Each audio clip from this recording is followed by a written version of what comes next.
കേരളത്തിൽ പ്രശ്നബാധിത ബൂത്തുകളുടെ എണ്ണം വർദ്ധിച്ചെന്ന് തെരഞ്ഞെടുപ്പ് കമ്മീഷൻ പറയുന്നു. സംസ്ഥാനത്തെ തെരഞ്ഞെടുപ്പ് ഒരുക്കം വിശദീകരിക്കാൻ chief electoral officer Tikaram Meena അല്പസമയത്തിനകം മാധ്യമങ്ങളെ കാണും.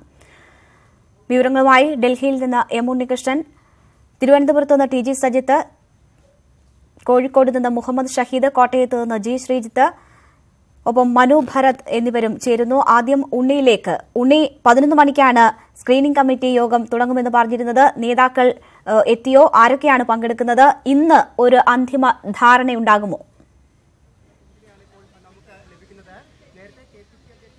രേണുക, 10 മണിക്ക് ശേഷം തന്നെ സ്ക്രീനിംഗ് കമ്മിറ്റി യോഗം ആരംഭിച്ചിട്ടുണ്ട്. സ്ക്രീനിംഗ് കമ്മിറ്റി കേരളവുമായി ബന്ധമുള്ള ദേശീയ തലത്തിൽ അടക്കം പ്രവർത്തിക്കുന്ന നേതാക്കളെ വിളിച്ചു വരുത്തുകയും അവരുടെ അഭിപ്രായങ്ങൾ ആരായുകയാണ് ചെയ്യുന്നത്. അതായത് പാർട്ടിയുടെ ദേശീയ തലത്തിലടക്കം പ്രവർത്തിക്കുന്ന എല്ലാവരുടെയും അഭിപ്രായം പരിഗണിച്ചുകൊണ്ട് ഒരു പട്ടികയ്ക്ക് രൂപം നൽകാനുള്ള കാര്യമാണ്, ചർച്ചകളാണ് പുരോഗമിക്കുന്നത്.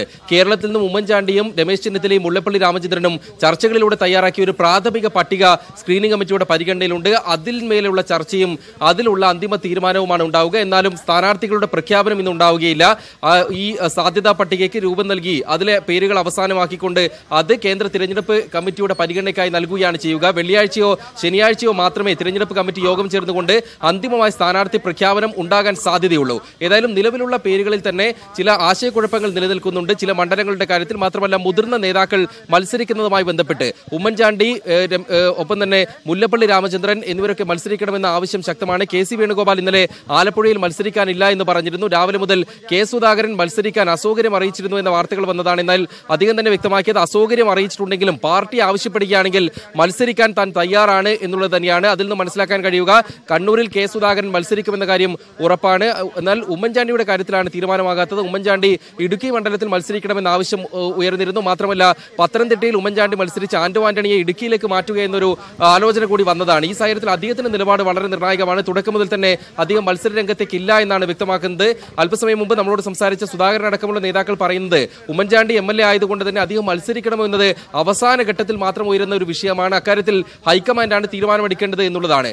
കെ സി വേണുഗോപാൽ മത്സരിക്കാനില്ല എന്ന് പറഞ്ഞെങ്കിലും സാധ്യതാ പട്ടികയിൽ അദ്ദേഹത്തിന്റെ പേര് തന്നെ ഉണ്ട് ആലപ്പുഴയിൽ എന്ന വിവരം കൂടി ലഭിക്കുന്നുണ്ട്. അതും ഇന്നത്തെ ചർച്ചകളിലൂടെ ആയിരിക്കും അക്കാര്യത്തിൽ ഒരു അന്തിമമായ തീരുമാനത്തിലേക്ക് എത്തുക. കെ സി ഇല്ലെങ്കിൽ വേറെ ആരെ എന്നതും വിഷയമാണ്. ഷാനിമോൾ ഉസ്മാൻ അടക്കമുള്ളവരുടെ പേരുകൾ ആലപ്പുഴയിൽ പരിഗണിക്കുന്നതായി അറിയാനും കഴിയുന്നു. അതേസമയം 4 സിറ്റിംഗ് MLA-മാരുടെ പേരുകളാണ് നിലവിലെ പട്ടികയിലുള്ളത്. ഉമ്മൻചാണ്ടി, ഒപ്പം തന്നെ ഷാഫി പറമ്പിൽ, അടൂർ പ്രകാശ്, എ പി അനിൽകുമാർ ആലത്തൂർ മണ്ഡലത്തിൽ മത്സരിക്കാൻ സാധ്യതയേറിയിരിക്കുന്ന അവസാന നിമിഷമാണ് അദ്ദേഹത്തിന്റെ പേര് പട്ടികയിൽ ഉൾപ്പെട്ടിരിക്കുന്നതെന്നാണ് ലഭിക്കുന്ന വിവരം. സിറ്റിംഗ് MP-മാരിൽ ശശി തരൂറും MK രാഘവനും കൊടിക്കുന്നിൽ സുരേഷും മത്സരിക്കും. കെ വി തോമസിന്റെ കാര്യത്തിൽ കെ വി തോമസിന്റെ പേര് ഇതുവരെയും അന്തിമമായിട്ടില്ല. പുതിയ തലമുറയ്ക്ക് അവസരം നൽകണം, ഹൈബീഡിനെ പോലുള്ള നേതാക്കളെ പരിഗണിക്കണമെന്ന ആവശ്യം എറണാകുളത്ത് ഉയരുന്നുമുണ്ട്. അതേസമയം ചാലക്കുടിയിൽ മത്സരിക്കാൻ പാർട്ടി ആവശ്യപ്പെട്ടാൽ താനത് പരിഗണിക്കുമെന്ന് PC ചാക്കോയും വ്യക്തമാക്കിയിട്ടുണ്ട്. ഇക്കാര്യത്തിൽ പല മണ്ഡലങ്ങളുടെ കാര്യത്തിൽ ഒന്നിലധികം പേരുള്ളത് അതൊരു അന്തിമ പേരിലേക്ക് എത്തിക്കുക എന്നത് തന്നെയാണ് ഇന്നത്തെ സ്ക്രീനിംഗ് കമ്മിറ്റി യോഗത്തിന്റെ പ്രധാനപ്പെട്ട ഒരു ചുമതലയും വെല്ലുവിളിയും. ശരി, തുടരുക ഉണ്ണി. ഇപ്പോൾ തിരുവനന്തപുരത്ത് നിന്ന് ടി ജി സജിത്ത് കൂടി ചേരുന്നു. സജിത്ത്, 42 ദിവസം ഇനി മുന്നിലുണ്ട്. ആവശ്യത്തിന് സമയം കോൺഗ്രസിനെ സംബന്ധിച്ച് സ്ഥാനാർത്ഥി നിർണയത്തിന് ഉണ്ട്. എന്നാൽ നേരത്തെ ആയി പോയി എന്ന ഒരു തോന്നൽ ഇടത് ക്യാമ്പിലുണ്ടോ? അതിന്റെ ഒരു ആലസ്യമോ മറ്റോ നമുക്ക് ഇപ്പോൾ പ്രചാരണ രംഗത്ത് കാണാൻ കഴിയുന്നുണ്ടോ? ഇടതുമുന്നണിക്ക് അതിന്റെ ആലസ്യമില്ല. പക്ഷേ അതൊരു നേട്ടമായി കണ്ടുകൊണ്ടുള്ള മുൻകരുതലുകൾ സ്വീകരിച്ചുകൊണ്ടാണ് ഇടതു ക്യാമ്പിന്റെ പ്രവർത്തനം. കൺവെൻഷനുകൾ നേരത്തെ നിശ്ചയിച്ചത് പ്രകാരം ഇന്നലെ മുതൽ തന്നെ കൺവെൻഷനുകൾ ആരംഭിച്ചിരുന്നു. ഇടതുമുന്നണി കൺവെൻഷനുകളുമായി സജീവമാണ്. ഓരോ ദിവസവും ഒന്നിലധികം മണ്ഡലങ്ങളിൽ കൺവെൻഷൻ, സംസ്ഥാന നേതാക്കളെ VS അച്യുതാനന്ദൻ അടക്കമുള്ളവരെ പങ്കെടുപ്പിച്ചുകൊണ്ട് കൂടുതൽ ഇടതു ക്യാമ്പുകളെ സജീവമാക്കി നിർത്തിക്കൊണ്ടാണ് ഇടതുമുന്നണിയുടെ നീക്കം. BJP-ക്കും UDF-നും സ്ഥാനാർത്ഥി നിർണയത്തിലടക്കം ഒരു ധാരണയിലേക്ക് കൊണ്ടുവരാൻ കഴിയാത്തത് തങ്ങളുടെ നേട്ടമാക്കിക്കൊണ്ട് നീങ്ങാനാണ് ഇടതുമുന്നണിയുടെ ധാരണ. ആ തരത്തിലുള്ള നീക്കങ്ങളാണ് ഇടതു ക്യാമ്പിൽ നിന്നും നമുക്ക് കാണാൻ കഴിയുന്നത്. സംസ്ഥാനത്തിന്റെ തെരഞ്ഞെടുപ്പിന്റെ ഒരു പൊതുചിത്രം പരിശോധിക്കുമ്പോൾ കൃത്യമായി 40 ദിവസമാണ് ഇനി പരസ്യ പ്രചരണത്തിന് സംസ്ഥാനത്ത് അവശേഷിക്കുന്നത്. ഈ 40 ദിവസം 3 മുന്നണികൾക്കും ശക്തമായ രീതിയിൽ തെരഞ്ഞെടുപ്പ് പ്രചരണ രംഗത്ത് സജീവമായി നിൽക്കേണ്ടതുണ്ട്. മാറി മാറി വിഷയങ്ങൾ നിരവധി വരും. ഈ വിഷയങ്ങളെല്ലാം സജീവമാക്കി സംഘടനാ സംവിധാനത്തെ കൂടുതലായി സജീവമായി നിർത്തണം എന്നൊരു വലിയ വെല്ലുവിളി ഈ 3 മുന്നണികൾക്കുമുണ്ട്. സംസ്ഥാനത്ത് നിലവിൽ ലഭിക്കുന്ന കണക്ക് പ്രകാരം 2,54,00,000 വോട്ടർമാരുണ്ട്. അതിൽ നേരിയ ചില മാറ്റങ്ങൾ ഉണ്ടായേക്കാം. അല്പസമയത്തിനുള്ളിൽ സംസ്ഥാനത്തെ മുഖ്യ തെരഞ്ഞെടുപ്പ് ഓഫീസർ വാർത്താസമ്മേളനം നടത്തുന്നുണ്ട്. ഇതിൽ കൂടുതൽ വ്യക്തതയുള്ള ഒരു ചിത്രം ലഭ്യമാകും. എന്തായാലും പ്രധാനപ്പെട്ട ഒരു കാര്യം പുറത്തു വരുന്നത് സംസ്ഥാനത്തെ പ്രശ്ന സാധ്യതാ ബൂത്തുകളുടെ എണ്ണം വർദ്ധിച്ചു എന്ന പ്രധാനപ്പെട്ട കണക്കാണ്. മുൻവർഷം 900 പ്രശ്ന സാധ്യതാ ബൂത്തുകളാണ് സംസ്ഥാനത്ത് കണക്കുകൂട്ടിയിരുന്നത്. പക്ഷേ ഇത്തവണ അത് 200-ലധികമുള്ള പ്രശ്ന സാധ്യതാ ബൂത്തുകൾ വരും. അങ്ങനെയെങ്കിൽ 1000-ലധികം വരുന്ന പ്രശ്ന സാധ്യതാ ബൂത്തുകൾ സംസ്ഥാനത്ത് ഉണ്ടാകും എന്നതാണ് ഇപ്പോൾ പുറത്തു വരുന്ന വിവരങ്ങൾ. പതിവ് പോലെ കണ്ണൂരിൽ തന്നെയാണ് ഏറ്റവും പ്രശ്ന സാധ്യതാ ബൂത്തുകൾ ഉള്ളത്. അങ്ങനെയെങ്കിൽ കൂടുതൽ കേന്ദ്രസേനയെ വിന്യസിക്കേണ്ടി വരും. മുൻകാലങ്ങളിൽ നിന്ന് വ്യത്യസ്തമായി കൂടുതൽ കേന്ദ്രസേനയെ ആവശ്യപ്പെട്ടുകൊണ്ട് തെരഞ്ഞെടുപ്പ് കമ്മീഷൻ ആഭ്യന്തര വകുപ്പിനെ സമീപിക്കുകയും ചെയ്തിട്ടുണ്ട്. ഈ തരത്തിലാണ് സംസ്ഥാനത്തെ ഒരു പൊതുചിത്രം. സംസ്ഥാനത്ത് പതിവ് പോലെ സ്ത്രീ വോട്ടർമാരുടെ എണ്ണമാണ് കൂടുതൽ. പുതിയതായി ഏകദേശം 3 ലക്ഷത്തിലധികം വോട്ടർമാർ സംസ്ഥാനത്ത് പുതിയതായി പേര് ചേർക്കപ്പെട്ടിട്ടുണ്ട്. ഇതാണ് സംസ്ഥാനത്തിന്റെ ഒരു പൊതുചിത്രം. എന്തായാലും 40 ദിവസത്തെ പരസ്യ പ്രചരണമാണ്. ആ പരസ്യ പ്രചരണത്തിൽ വിഷയങ്ങൾ നിരവധി മാറി അതിനെ സജീവമായി നിർത്തുക എന്നൊരു വലിയ വെല്ലുവിളിയാണ് രാഷ്ട്രീയ നേതൃത്വങ്ങൾക്ക് മുന്നിലുള്ളത്. കോട്ടയത്ത് നിന്ന് ജി ശ്രീജിത്ത് ചേരും. അതിനു മുൻപ് വടക്കൻ മേഖലയുടെ വിവരങ്ങളുമായി മുഹമ്മദ് ഷഹീദ് കോഴിക്കോട് നിന്നും ചേരുന്നു. ഷഹീദ്, കോൺഗ്രസ് സ്ഥാനാർത്ഥികളെ സംബന്ധിച്ചുള്ള തീരുമാനങ്ങൾക്കായി സ്ക്രീനിംഗ് കമ്മിറ്റി നടക്കുകയാണ്. നേതാക്കളുടെ പേരുകൾ മാറി മറിഞ്ഞാണ് വരുന്നത്. ഇതുവരെ സാധ്യതാ പട്ടികയിലുള്ളവരെ കൂടാത്ത പേരുകൾ കൂടി ചർച്ചയ്ക്ക് വരുന്ന സാഹചര്യം.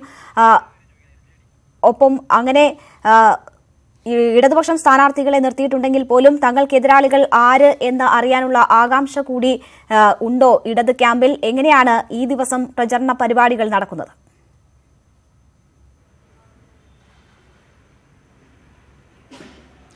തീർച്ചയായും LDF പതിവ് പോലെ തന്നെ നേരത്തെ തന്നെ സ്ഥാനാർത്ഥി പ്രഖ്യാപനം LDFന്റേത് നടന്നു കഴിഞ്ഞു. അതുകൊണ്ട് തന്നെ അവർക്ക് അതിന്റെ ഒരു പ്രചരണ രംഗത്ത് അവർക്കൊരു മേൽക്കൈയും അവർക്ക് സ്വാഭാവികമായും കിട്ടുന്നുണ്ട് എന്നുള്ളത് തന്നെയാണ്. മണ്ഡലങ്ങളിലെല്ലാം പ്രഖ്യാപിക്കപ്പെട്ട അല്ലെങ്കിൽ ഇടതു സ്ഥാനാർത്ഥികളെല്ലാം തന്നെ മണ്ഡലങ്ങളിൽ പ്രചരണ നടപടികളുടെ പ്രാരംഭ പ്രവർത്തനങ്ങൾ തുടങ്ങിക്കഴിഞ്ഞു. അതായത് മണ്ഡലത്തിലെ പ്രധാനപ്പെട്ട കേന്ദ്രങ്ങൾ, പ്രധാനപ്പെട്ട വ്യക്തികൾ ഇവരെല്ലാം കാണുന്ന നടപടികളാണ് ഇപ്പോൾ നടന്നുകൊണ്ടിരിക്കുന്നത്. ഏറ്റവും പ്രധാനമായും മറ്റൊരു കാര്യം, ഇടതുപക്ഷം LDFുമായി ബന്ധപ്പെട്ട് LDF ഘടകകക്ഷിയായ LJD ഉയർത്തിയ ഒരു കലാപക്കൊടി തന്നെയാണ് ഇപ്പോൾ മലബാറിൽ, പ്രത്യേകിച്ച് വടക്കൻ കേരളത്തിൽ അതിന്റെ ശ്രദ്ധാകേന്ദ്രമായ വടകരയും കോഴിക്കോടും തന്നെ ഇപ്പോൾ എടുത്തു പറയേണ്ട ഒരു കാര്യം. അതായത് LJD ജില്ലാ കമ്മിറ്റി അവർക്ക് ഒരു സീറ്റ് ലോക്സഭയിൽ ഒരു സീറ്റ് വാങ്ങിയെടുക്കാൻ കഴിയാത്തതിനെതിരെ, നേതൃത്വത്തിനെതിരെ പരസ്യ വിമർശനവുമായി രംഗത്ത് വരുന്ന ഒരു സാഹചര്യം കോഴിക്കോട് ജില്ലയിൽ ശ്രദ്ധേയമായ ഒരു കാര്യമാണ്. ഇന്ന് കഴിഞ്ഞ ദിവസം LJDയുടെ ജില്ലാ കമ്മിറ്റി അടിയന്തര യോഗം ചേർന്ന് പാർട്ടിയുടെ സംസ്ഥാന നേതൃത്വത്തിനെതിരെ പരസ്യ നിലപാടുമായി രംഗത്ത് വന്നിരുന്നു. അതായത് സീറ്റ് വാങ്ങിയെടുക്കാൻ കഴിയാത്തത് സംസ്ഥാന നേതൃത്വത്തിന്റെ പരാജയമാണ്.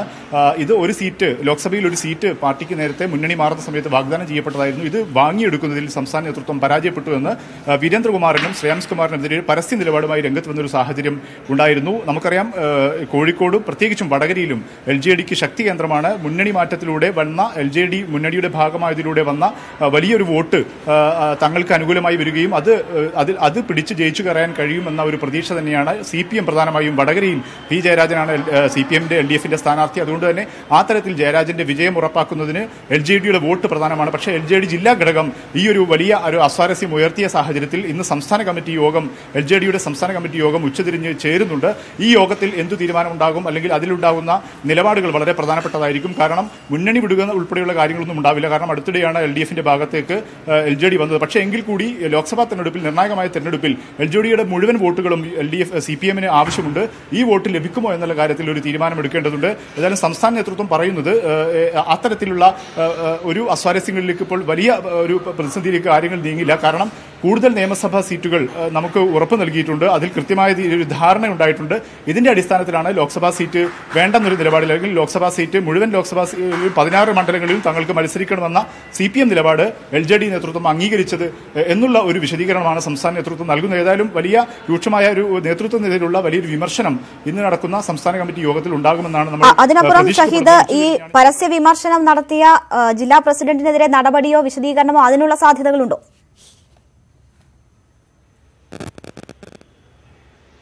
തീർച്ചയായും ആ തരത്തിൽ പാർട്ടിക്കുള്ളിൽ ആവശ്യം ഉയരുന്നുണ്ട്. കാരണം പരസ്യ വിമർശനം ഈ ഘട്ടത്തിൽ, തെരഞ്ഞെടുപ്പ് അടുത്ത ഘട്ടത്തിൽ പ്രഖ്യാപിക്കുന്ന ഘട്ടത്തിൽ, ഒറ്റക്കെട്ടായി മുന്നണി നീങ്ങേണ്ട ഒരു ഘട്ടത്തിൽ പാർട്ടിക്കുള്ളിൽ LJD പ്രധാനമായും ഈ അടുത്ത കാലത്ത് 2 ലോക്സഭാ മത്സരങ്ങളിൽ UDFന് പിന്തുണ പ്രഖ്യാപിച്ചു നിന്ന വീരേന്ദ്രകുമാർ LJD വിഭാഗം ഇപ്പോൾ ഇതിന് മുന്നോടിയായി LDFന് കൂടെ വന്നു. ഒരു രാജ്യസഭാ സീറ്റ് സംസ്ഥാന മുൻ പ്രസിഡന്റ് വീരേന്ദ്രകുമാറിന് ലഭിക്കുകയും ചെയ്തു. ഈ സാഹചര്യത്തിൽ ഒരു ലോക്സഭാ തെരഞ്ഞെടുപ്പിന്റെ മുന്നിൽ നിന്ന് ഈ തരത്തിലൊരു പരസ്യ നിലപാടിലേക്ക് പോയതിനെതിരെ പാർട്ടിക്കുള്ളിൽ മനയത്തേന്ദ്രൻ കോഴിക്കോട് ജില്ലാ പ്രസിഡന്റിനെതിരെ വിമർശനം ഉയരുന്നുണ്ട്. അദ്ദേഹത്തിന് വിശദീകരണം ചോദിക്കുന്നത് ഉൾപ്പെടെയുള്ള നടപടിയിലേക്ക് നീങ്ങണമെന്നൊരു വിഭാഗം ആവശ്യപ്പെടുന്ന ഒരു ഘട്ടം കൂടിയുണ്ട്. പക്ഷേ എങ്കിൽ കൂടി അത്തരത്തിലൊരു പൊതുവികാരം, ഒരു ലോക്സഭാ സീറ്റ് നേടിയെടുക്കാൻ കഴിഞ്ഞില്ല, അത് കഴിയാതിരുന്നത് പാർട്ടി നേതൃത്വത്തിന്റെ പരാജയമാണ് എന്നതിനെ സംബന്ധിച്ചൊരു പൊതുവികാരം പാർട്ടിക്കുള്ളിൽ ഉടലെടുത്തിട്ടുണ്ട്. ഏതായാലും ഇക്കാര്യങ്ങളെല്ലാം ഇന്ന് ഉയരുന്ന സംസ്ഥാന കമ്മിറ്റി ചർച്ച ചെയ്യുമെന്നാണ് നമുക്ക് മനസ്സിലാക്കാൻ സാധിക്കുന്നത്. ഒരുപക്ഷെ ജില്ലാ പ്രസിഡന്റിന് ഒരു വിശദീകരണം തേടുന്നത് ഉൾപ്പെടെയുള്ള നടപടികളിലേക്ക് നീങ്ങും. പക്ഷേ എന്തുകൊണ്ട് ലോക്സഭാ സീറ്റ് ഇല്ല എന്നത് സംബന്ധിച്ച് പാർട്ടി നേതൃത്വത്തിന് വിശദീകരിക്കേണ്ടി വരും. അത് മറ്റ് ഉപാധികൾ അല്ലെങ്കിൽ മറ്റ് വാഗ്ദാനങ്ങൾ CPM-ന്റെ ഭാഗത്തു നിന്ന് ഉണ്ടായിട്ടുണ്ട് എന്നൊരു വിശദീകരണം നൽകേണ്ടി വരുന്ന ഒരു സാഹചര്യവുമുണ്ട്. ഏതായാലും മറ്റ് ഈ ഒരു പ്രശ്നം മാറ്റിവെച്ചാൽ LDF ക്യാമ്പ് സുസജ്ജമായി തെരഞ്ഞെടുപ്പ് പ്രചരണ രംഗത്തേക്ക് നീങ്ങിയിരിക്കുകയാണ്. പ്രദീപ് കുമാർ കോഴിക്കോട് ഇന്ന് മണ്ഡലത്തിന്റെ വിവിധ ഭാഗങ്ങളിൽ സഞ്ചരിക്കുന്നതിന് ഉച്ചതിരിഞ്ഞ് അദ്ദേഹത്തിന്റെ മുൻപ് അദ്ദേഹം പഠിച്ചിരുന്ന ഗുരുവായൂരപ്പൻ കോളേജിൽ പൂർവ്വ വിദ്യാർത്ഥികൾക്കൊപ്പം പ്രചരണ രംഗത്ത് സജീവമാകുന്നുണ്ട്. P. ജയരാജനും ഇന്ന് കണ്ണൂർ ജില്ലാ കമ്മിറ്റിക്ക് ശേഷം വടകരയിലെത്തി പ്രചരണത്തിൽ സജീവമായി ഇടപെടുന്നതാണ്. മുഹമ്മദ് ഷഹീദാണ് വിവരങ്ങൾ നൽകിയത്. കോട്ടയത്ത് നിന്ന് G. ശ്രീജിത്ത് കൂടി ചേരുന്നു. ശ്രീജിത്ത്, ഇന്ന് സുപ്രധാനമായ മറ്റൊരു തീരുമാനം വരേണ്ടത് കോട്ടയത്ത് നിന്നാണ്. ജോസഫിനെ സ്ഥാനാർത്ഥിയാക്കിക്കൊണ്ടൊരു പ്രശ്നപരിഹാരത്തിനുള്ള സാധ്യതയായിരുന്നു നേരത്തെ പറഞ്ഞിരുന്നതെങ്കിൽ ഇപ്പോൾ ജില്ലാ കമ്മിറ്റി തന്നെ അതിനെതിരെ രംഗത്ത് വരുന്ന ഒരു സാഹചര്യം കൂടി ഉണ്ടായിരിക്കുന്നു. എന്താണ് സംഭവിക്കുന്നത്?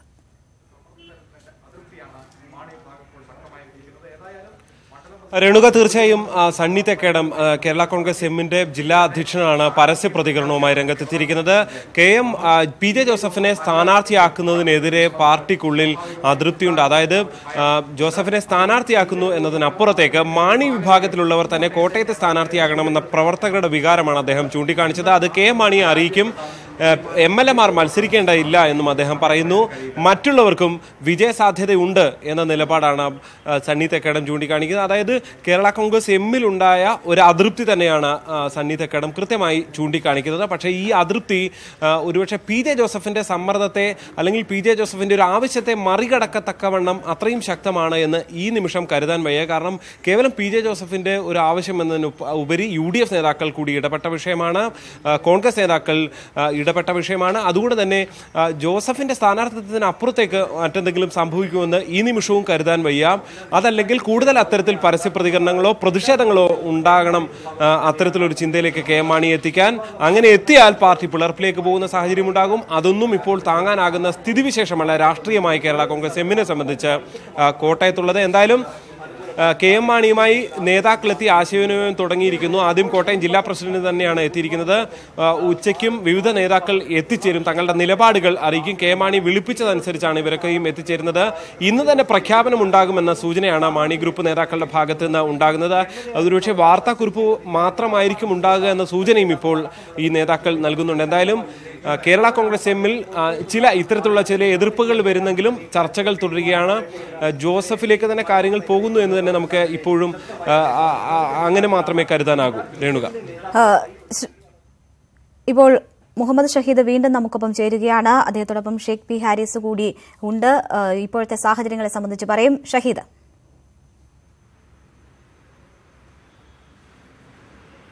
മനു ഭരത് കൂടി ചേരുന്നുണ്ട്. മനു, നൽകാൻ പോകുന്ന വിവരം, P. ജയരാജൻ മത്സരിക്കാൻ സ്ഥാനാർത്ഥിയായ സാഹചര്യത്തിൽ കണ്ണൂർ CPM ജില്ലാ സെക്രട്ടറിയായി MV ജയരാജനെ തെരഞ്ഞെടുത്തിരിക്കുന്നു എന്നതാണ്. മനു, മറ്റ് വിശദാംശങ്ങൾ എന്താണ്?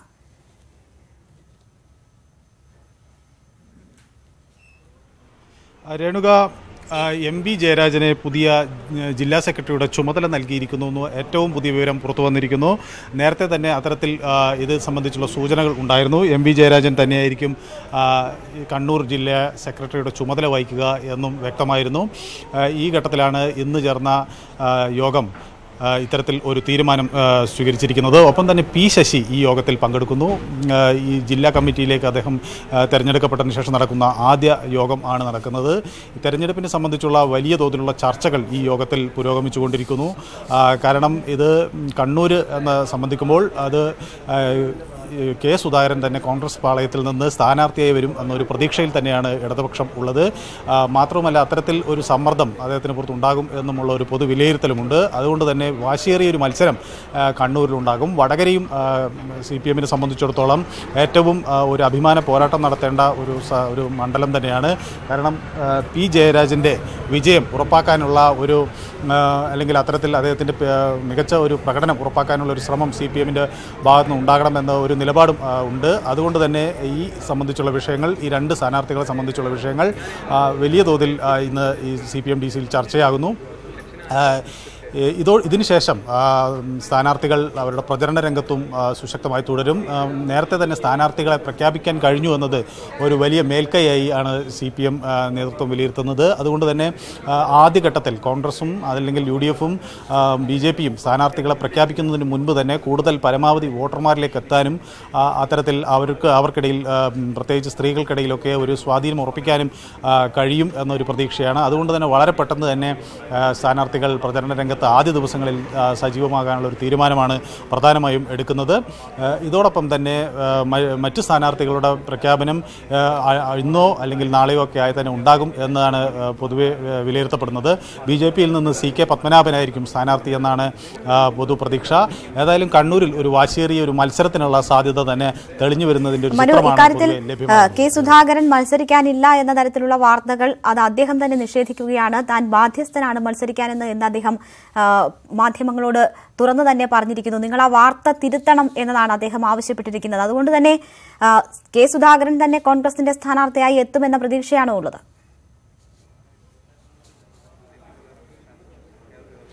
രേണുക, ഈ കെ സുധാകരൻ ആദ്യഘട്ടത്തിൽ അടുത്ത നിയമസഭയിലേക്ക് താൻ ഒരു ശക്തി ഉള്ള സ്ഥാനാർത്ഥിയായി കണ്ണൂരിൽ നിന്നുണ്ടാകുമെന്ന ഒരു പ്രതീക്ഷയായിരുന്നു ആദ്യം, അല്ലെങ്കിൽ അത്തരം ഒരു ആഗ്രഹമായിരുന്നു അദ്ദേഹം ആദ്യം മുന്നോട്ട് വെച്ചെങ്കിലും പിന്നീട് ഈ തെരഞ്ഞെടുപ്പ് വളരെ നിർണായകമാണ് എന്ന ഒരു കാര്യം കോൺഗ്രസ്, അല്ലെങ്കിൽ അത്തരം ഒരു ആശയം കോൺഗ്രസ് നേതൃത്വത്തിൽ നിന്ന് വന്നപ്പോൾ കെ സുധാകരനെ പോലുള്ള അല്ലെങ്കിൽ കോൺഗ്രസിലെ മുതിർന്ന കരുത്തരായ നേതാക്കൾ തന്നെ, പ്രധാനികൾ തന്നെ മത്സരരംഗത്തുണ്ടാകണമെന്നൊരു ആവശ്യം ഉയർന്നു. കണ്ണൂർ പ്രത്യേകിച്ച് ആർക്കും ഒരു വ്യക്തമായ ഒരു ആധിപത്യം ഉണ്ട് എന്ന് പ്രവചിക്കാൻ കഴിയാത്ത, അല്ലെങ്കിൽ അങ്ങനെ കരുതാൻ കഴിയാത്തൊരു മേഖലയാണ്. അതുകൊണ്ട് കെ സുധാകരനെ പോലെ കരുത്തനായ ഒരാൾ തന്നെ മത്സരരംഗത്ത് ഉണ്ടാകണമെന്നതാണ് കോൺഗ്രസ് പ്രവർത്തകരുടെ ഒരു പൊതുവികാരം. അത്തരത്തിൽ ഒരു പ്രതികരണം അവർ നടത്തി. സംസ്ഥാന നേതൃത്വവും അത്തരത്തിൽ തന്നെയാണ് ആഗ്രഹിക്കുന്നത്. അതുകൊണ്ട് തന്നെ സുധാകരന് പുറത്ത് മത്സരിക്കാനുള്ള കടുത്ത സമ്മർദ്ദം ഉണ്ടായിരുന്നു. അപ്പോൾ ആ ഘട്ടത്തിലാണ് ഇതിനെക്കുറിച്ചുള്ള പുനരാലോചനകളും സുധാകരൻ തന്നെ മത്സരരംഗത്ത് ഉണ്ടാകണമെന്ന ഒരു ആവശ്യവും ഉയർന്നു വന്നത്. ഏതായാലും കെ സുധാകരൻ ഇത്തരത്തിൽ ഒരു നിർദ്ദേശം ഹൈക്കമാൻഡിൻ്റെ ഭാഗത്തുണ്ടാകുകയാണെങ്കിൽ പിന്നീട് മറ്റൊന്നും ആലോചിക്കുന്നില്ല, മത്സരിക്കാം എന്ന നിലപാട് തന്നെയാണ് അദ്ദേഹം ഉയർത്തി മുന്നോട്ട് വയ്ക്കുന്നത്. ഈ ഒരു സാഹചര്യത്തിൽ സുധാകരൻ തന്നെയായിരിക്കും കണ്ണൂരിൽ UDF പാളയത്തിൻ്റെ സ്ഥാനാർത്ഥി എന്നാണ് പൊതുപ്രതീക്ഷ. ശരി, മനു ഭരത്താണ് അവിടെ നിന്നുമുള്ള വിവരങ്ങൾ നൽകിയത്. TG സജിത്ത് തിരുവനന്തപുരത്ത് നിന്ന് തുടരുന്നുണ്ട്. സജിത്ത്, പ്രതീക്ഷിക്കുന്നത് തെരഞ്ഞെടുപ്പ് കമ്മീഷന്റെ വാർത്താ സമ്മേളനമാണ്. പ്രശ്നബാധിത ബൂത്തുകളുടെ എണ്ണം കൂടിയതായുള്ള വിവരങ്ങൾ വരുന്നു. എപ്പോഴാണ് വാർത്താ സമ്മേളനം? തെരഞ്ഞെടുപ്പ് ഒരുക്കങ്ങൾ സംബന്ധിച്ചുള്ള വിശദീകരണം തന്നെയായിരിക്കുമോ ഉണ്ടാവുക? തീർച്ചയായും രേണുക, ഇന്നലെ കേന്ദ്ര തെരഞ്ഞെടുപ്പ് കമ്മീഷന്റെ വാർത്താ സമ്മേളനത്തിന് ശേഷം സംസ്ഥാനത്തെ മുഖ്യ തെരഞ്ഞെടുപ്പ് ഓഫീസർ ടിക്കാറാം മീണ മാധ്യമങ്ങളെ കാണുകയാണ്. 11:30 അദ്ദേഹം മാധ്യമങ്ങളെ കാണും. സംസ്ഥാനത്തെ തെരഞ്ഞെടുപ്പ് ഒരുക്കങ്ങൾ, സംസ്ഥാനത്തെ പ്രശ്ന സാധ്യതാ ബൂത്തുകൾ, സംസ്ഥാനത്തെ പ്രത്യേക സാഹചര്യങ്ങൾ, ഇതൊക്കെ പരിഗണിച്ചുകൊണ്ടുള്ള തയ്യാറെടുപ്പുകൾ, ഇക്കാര്യങ്ങളൊക്കെയാണ് തെരഞ്ഞെടുപ്പ് ഓഫീസർ വിശദീകരിക്കുന്നത്. സംസ്ഥാനത്തെ സുരക്ഷാ ക്രമീകരണങ്ങൾ സംബന്ധിച്ചുള്ള കാര്യങ്ങളിലൊക്കെ കൂടുതൽ വ്യക്തതയുണ്ടാവും. സംസ്ഥാനത്ത് ഈ പ്രശ്ന സാധ്യതാ ബൂത്തുകളുടെ എണ്ണം കൂടിയെങ്കിൽ കൂടിയും ഒറ്റഘട്ടമായിട്ടാണ് തെരഞ്ഞെടുപ്പ് നടക്കുന്നത്. ഇത് പൊതുവിൽ കൂടുതൽ കേന്ദ്രസേനയെ വിന്യസിക്കേണ്ട ഒരു സാഹചര്യമുണ്ട്. എത്ര കമ്പനി കേന്ദ്രസേനയാണ് ആവശ്യപ്പെട്ടിരിക്കുന്നത്, അതിൽ അനുവദിച്ചു കിട്ടിയത് എത്ര, ഇതിന്റെ മറ്റ് തയ്യാറെടുപ്പുകൾ, ഇക്കാര്യങ്ങളിലൊക്കെ കൂടുതൽ വ്യക്തത ഇന്ന് തെരഞ്ഞെടുപ്പ് ഓഫീസറുടെ വാർത്താ സമ്മേളനത്തിൽ അദ്ദേഹം ഇക്കാര്യങ്ങൾ വിശദീകരിക്കാറുണ്ട്. പതിവ് വാർത്താ സമ്മേളനമാണ്.